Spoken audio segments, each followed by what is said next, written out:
Good morning, student. Today we will read Civics lesson number 1, Role of Constitution.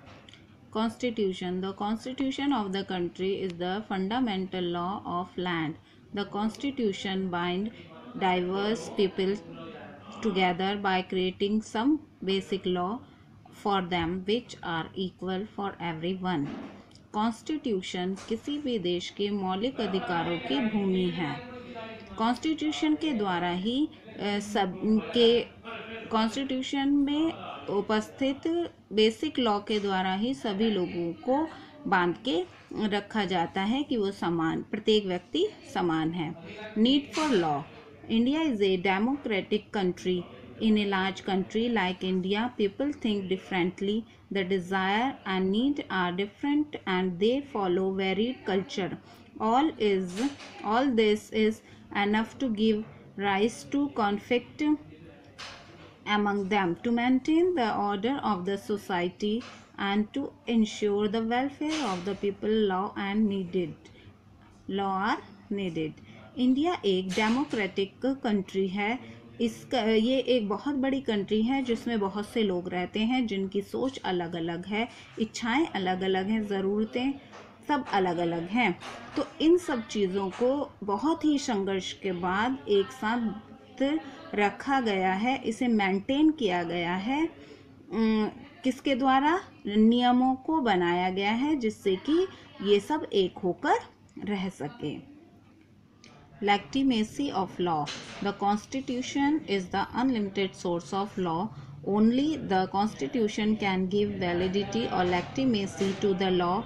Indian government has passed several laws to ensure social, economic and political justice. In such a case, the government has to take the initiative to force the law to implement the provision for the Constitution. Some such laws are as follow. Legitimacy means होता है वैधता। Constitution ही नियमों का परम source है। केवल constitution में ही नियमों की वैधता दी जाती है। इंडियन गवर्नमेंट ने सोशल, इकोनॉमिक और पॉलिटिकल नीड के अनुसार नियमों को बनाया है और कुछ नियमों को बदलने के लिए या नए बनाने के लिए पहल की है और उन्हें लागू किया है। उनमें से कुछ नियम इस प्रकार हैं। फर्स्ट है आपका dowry prohibition act 1961। Dowry means दहेज प्रथा के खिलाफ। डाउरी इज द मनी और gift the parents give to their daughter at the time of their marriage. To curb this evil practice of giving and taking dowry in society, the Dowry Prohibition Act 1961 was passed. According to this act, everyone who is found guilty of taking dowry would be fined and imprisoned for a period of no less than 5 years. दहेज एक लड़की के parents के द्वारा उसकी शादी में दिया जाने वाले पैसे या गिफ्ट होते हैं। ये एक सोशल इविल है, यानी कि सामाजिक बुराई है और इसके खिलाफ सोसाइटी ने एक नियम बनाया था जो कि 1961 में पास हुआ था। इसके अकॉर्डिंग यदि कोई दहेज देगा या लेगा तो उसे जेल की सज़ा होगी कम से कम 5 साल तक। The commission of Sati act 1987. Sati is the age-old practice in India in which women are forced to burn themselves on the funeral pyre of their husband. In some cases, it was done willingly, but mostly it can be done unwillingly. The Commission of Sati Act 1987 prevent the commission of Sati and its glorification. सती प्रथा ये हमारे देश में पुराने समय में चलती थी। इसमें जो औरत होती थी उसे अपने मरे हुए पति के साथ जलना पड़ता था। कुछ केसों में उनकी अपनी मर्जी होती थी पर मोस्टली केसों में उनकी अपनी मर्जी नहीं होती थी। तो इसके खिलाफ कुछ लोगों ने एक कमीशन बैठाई और उसके बाद ये एक्ट पास हुआ कि सती प्रथा को बंद किया जाए। फिर उसके बाद है pre नैक्टल Dynastic Technique Act 1996. Due to the dowry problem, the birth of a daughter is often considered a curse in Indian society. This led to families getting the sex of their unborn baby detected through various clinical tests. As soon as it is discovered that the unborn baby is female, the parents get it aborted. To stop the declining sex ratio of the country, the government has passed the Prenatal Diagnostic Technique Act 1996, which ban all kind of sex determination test. Prenatal diagnostic technique जो है, इसके खिलाफ act पारित किया गया 1996 में। Dowry problem यानी दहेज प्रथा के बाद हमारे देश में लड़कियों का जन्म एक श्राप माना जाता था और बहुत इससे बचने के लिए बहुत सी फैमिलीज़ अपने अजन्मे बच्चे का सेक्स का पता लगाते थे कि अगर वो लड़की होती थी तो उसे अबॉर्ट करा दिया जाता था।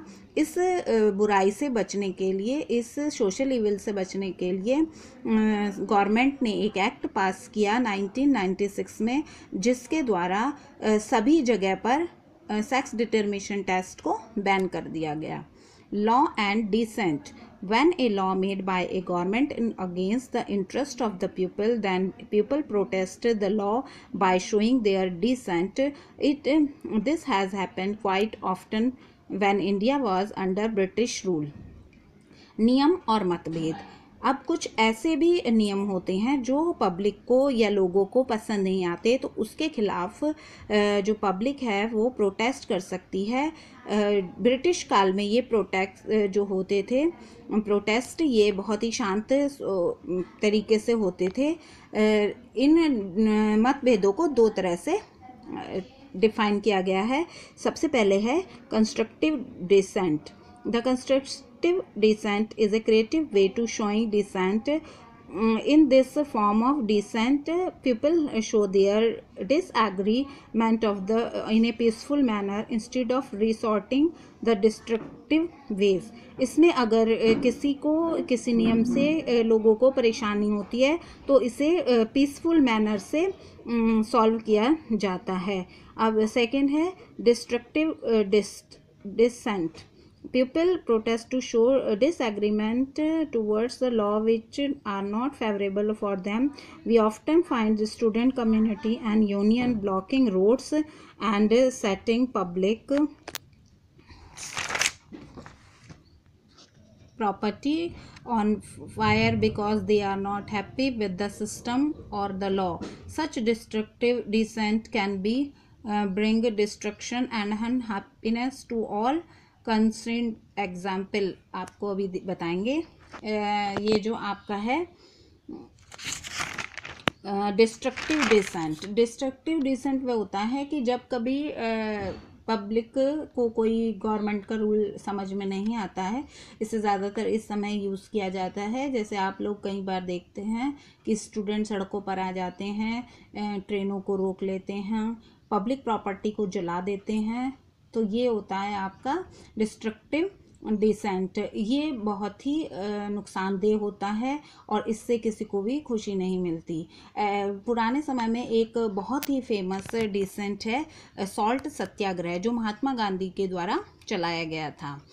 When India was under British rule, the government passed a law that prevented Indian from making salt from the sea water without the permission of the government. Mahatma Gandhi decided to show his dissent against this law by launching the civil disobedience movement. It started with the Dandi March on 12th March 1930. जब India British rule के under में थी तो government ने एक नियम पास किया था कि कोई भी समुद्र से नमक नहीं बना सकता। अगर वो नमक बनाएगा तो उसे गवर्नमेंट की परमिशन लेनी पड़ेगी। महात्मा गांधी जी ने इसके खिलाफ एक आंदोलन किया और उन्होंने एक मूवमेंट निकाला जिसे सत्याग्रह आंदोलन भी कहा गया। और उन्होंने यह अहमदाबाद से साबरमती आश्रम से उन्होंने एक मार्च दांडी विलेज तक निकाला था। 12 मार्च 1930 में पैदल चलकर करोड़ों लोगों ने उनका साथ दिया और अंत में ब्रिटिश सरकार को झुकना पड़ा। Okay student, this chapter is finished. Good bye.